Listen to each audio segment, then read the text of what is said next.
Hey, welcome to day 2 of our 5-day live training series called Elevate Your Site, all about taking your website to that next level so you can achieve that next level in your online business. Now, in day 1, we talked about why your website is mission critical to your online business, and today we're going to start at the foundations with your Standout brand. So we're talking about the 4 essential pillars of your Standout brand. And if we haven't met before, hey, I'm Megan of Crafting Creative, where I help introverted creatives to craft standout words and websites so that they can effortlessly stand out and attract their people without stepping into the spotlight and being salesy. So I would love to know if you would answer in the comments below, whether you're showing up live or watching the replay, what comes to mind when you hear the word brand.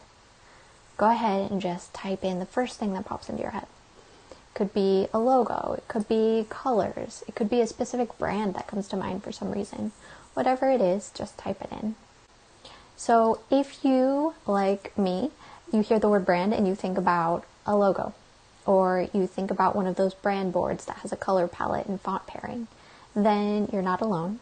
But those visual external aspects of a brand have very little to do with how much standoutedness your brand has. The critical component that many people who DIY their websites miss is this brand foundation. And that's what I want to talk to you about today. And before we get into the lesson, you can actually swipe my entire website checklist for free at elevatewebsite.com/checklist. And the link for that is in the description of this video. By doing that, you will also get on my VIP list to save $500 on my new group program, Elevate, which is opening officially this Friday. So standout brands have spark. 5 principles that really set them apart from brands that you forget about or brands that don't last past the 5-year mark. So what does SPARK stand for? It's an acronym. First, specific. They speak to a specific type of person with enough detail that it's clear who they serve, what they offer, and how they're different. So many times you'll see a website that says, "We design websites for businesses that want to grow," right? If you see that on a headline, that could be talking to anyone, that could be talking from anyone. It's not specific about who they are or who they serve or how they're different. It's generic. Generic sites are not going to stand out. Generic sites are not going to attract clients to you. You need to give people something to remember. You need to give people a way that they can categorize you in their brain, right? If you just look like every other web designer's website that they visit, then how are they going to categorize you as just another web designer, right? But if your website is specific, then they're going to be able to see, oh, this one stands out. They are personal. So it's clear that a real person or people are behind the brand. There's a human element that we can know, like, and trust. They don't represent an impersonal we, but a collective us. And what I mean is, oftentimes it is common practice that you will see on solopreneurs' websites, they will use the term we to sound like an agency or to sound bigger than they are, but it can come across as very formal, and it can put kind of a barrier in between them and their people. By being transparent and just speaking as you, from you, it's more personal. Even if you do have a team that works behind you, you need to make it clear that when you say we, you're talking about all of us, not just we at this agency. Does that make sense? So brands with spark are aspirational. They operate from a greater sense of purpose that can be seen and felt in every touch point, every encounter with that brand. And they attract others that aspire to similar goals. Like if you're familiar with Patagonia, it's an outdoor company brand, but they're very aspirational and they attract other people with similar values. Like with Carolyn Zook from Made Vibrant. On her About page, like it's probably not anymore because they've recently merged their sites together. Anyway, she used to lay out her values specifically, and by doing that, she's attracting people who also value those things. By simply stating your brand values, you can become more aspirational in your brand in that way. They are repetitive. So they reiterate and reinforce their main message in every touch point through their copy, the design, and the experience that they create. In doing this, they become known as the go-to in their category or niche. One example that always comes to mind for me in this is Anne Samoylov of Fearless Launching. She has the podcast called The Fearless Launching Show.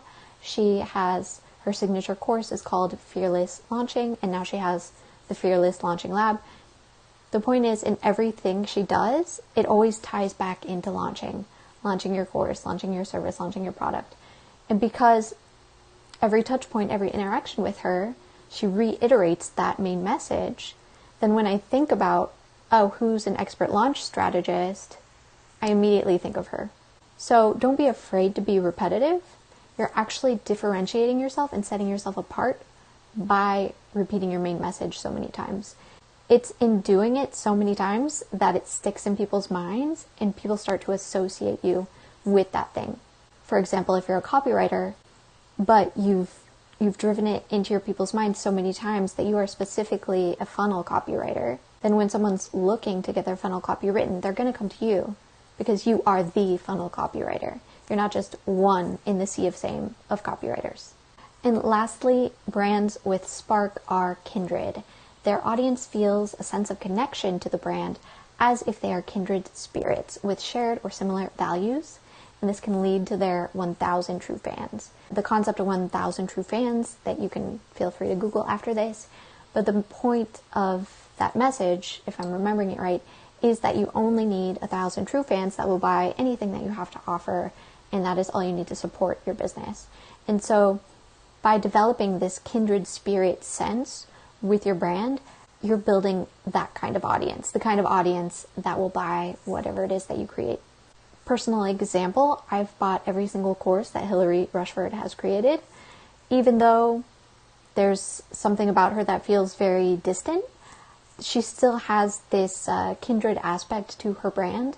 It goes along with the values piece. It's very aspirational, the shared values of travel and freedom and sabbatical. And so just by bringing, again, more of your values into it, and also that human personal element, you're able to then craft this kindred spirit feeling. So how do we get brand spark? Is there a process? Or is it all just kind of like feeling in your gut? Well, actually, there is a process, and there are 4 pillars, and I'm going to walk you through those. They are your core, your client, your contrast, and your compass. So really, your core, client, and contrast, the overlapping, the integration, the mashing up of those first 3 is what you use to create your compass. Now, I'll explain more about each of them. This is the place that you need to start for your personal brand because it starts with you. At the core of your personal brand is you. I'm using this sort of diamond graphic to represent these 3 elements, the core, the client, and the contrast. And you can see here the shape almost looks like a Superman symbol, which is relevant because when you get to know yourself, you need to identify your superpowers. What is it that you have that comes naturally to you that most people find difficult, or they would love to have that, but they don't? What are your particular experiences and skills, your background and knowledge that has led you to be able to do what it is that you do?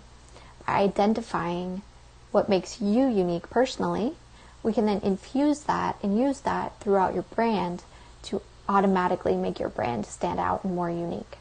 For example, one of my superpowers is that I'm great at observing a lot of different things and then identifying patterns from among those things.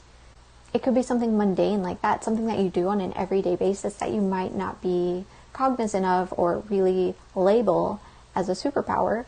So you can often ask your closest family or friends what it is about you that they would call your superpower. So you can start to get some ideas around that. Also, things like the Myers-Briggs personality test. There are other personality tests like the Enneagram. Recently I did one called the Brain Type Indicator, which was interesting. It's kind of an archetype-based one. There are plenty of archetype-based ones, actually. Anyway, by doing these personality tests, and I recommend that you do 3 to 5, or you could do more, but at some point it just gets overwhelming. And then you can pull out any key components or threads that you see popping up in all of them. And that's a great indication of what your superpowers are. So we start with you at the core. That's step 1. Step 2 then is your ideal client, because it can't be all about you and it can't be all about them. It's really the mashup, the bringing together, the blending of both. And it doesn't have to be a perfect 50-50 mix. Sometimes it will be more toward your client and sometimes it will be more toward you. But by blending the two together, that's crucial for your standout brand. So your ideal client will also inform the manifestation of your brand. And especially when it comes to your copywriting, not so much the tone of voice that you use, but just in the words, in the things that you're saying, the messaging that you're getting across, because you want to make sure that it resonates with them, that you are actually speaking to the struggles and frustrations and the needs and desires that they have. And we do this through audience research, specifically through observation-based research, where you're kind of like a fly on the wall and you're just observing them. And in this way, you can best see how they talk about their struggles or their desires within the context of their everyday lives and businesses, rather than to do something more formal like a survey or an interview. Those are good as well, but starting with observation-based research, one, it's great for introverts because you don't have to, feel shy about getting on camera or asking someone out on a coffee date, and it's just something you can do without even being noticed. And also, it's great, like I said, to get that contextual information about what it is that they're really looking for at this moment in their business or life.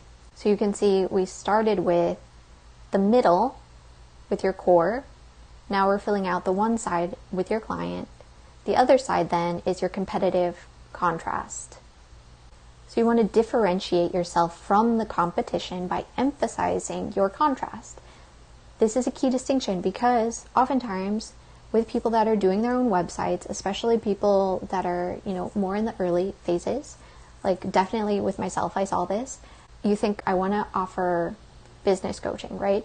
So then you go out and you look at other business coaches' websites and you see what are their packages, what are their pricing, how is their messaging, what pages do they have on their site? And then you start to do the same things that they're doing. This is totally normal. I definitely did this. Like I said, starting out, I had the same packages as other designers. I priced about the same as other designers, and I was having the same kind of messaging as other designers. By doing that, again, I'm just grouping myself into that cluster rather than standing out. So instead of looking at your peers or competitors for inspiration in the sense that you want to mirror them, rather we look at them to see what they're doing and how they're talking to your people and what they're offering them, so that we can then fill in the gaps and speak differently and provide something they're not offering, and emphasize how it is that we complement or contrast from them. And in that way, you're going to, again, stand out. It is the mixture of all three of those things that leads us to create our brand compass. This is the North Star for your brand. So the culmination of all three, you have your core, you have your client, and you have your contrast. And together, they culminate in your standout brand compass, your guiding values or principles. And so this can look like a mood board with your brand tone words or values and just some key phrases that you want to use in your messaging, right? So it doesn't have to be a formal document. Whatever it is, it's going to remind you, to bring you back to what it is that you need to be creating on each page, how it is that you need to be showing up at each touch point with your brand. So it's a reference. It's something that you can look at again and again to make sure, okay, am I aligning with my standout brand compass? Okay, I am, or I'm not. And then you can readjust that way, just as you would use a regular compass, right? You're looking at the map. Am I going in the right direction? Oh no, I need to go more this way. Same concept. So to craft a standout website, you start with your standout brand foundations. And I walk you through all of this and more in step-by-step detail in my program Elevate, which, like I said, is opening officially on Friday for enrollment. So if you don't want to be web fed up or overwhelmed by your website, or just feel like it's not you, then I do encourage you to download the checklist and get on that VIP list at elevatewebsite.com/checklist. And in summary, we talked about what makes your brand spark, and that is the 4 pillars for your standout brand, which are your core, your client, your contrast, and your compass. So again, I have more information about each of those in the checklist as well, which you can get at elevatewebsite.com/checklist.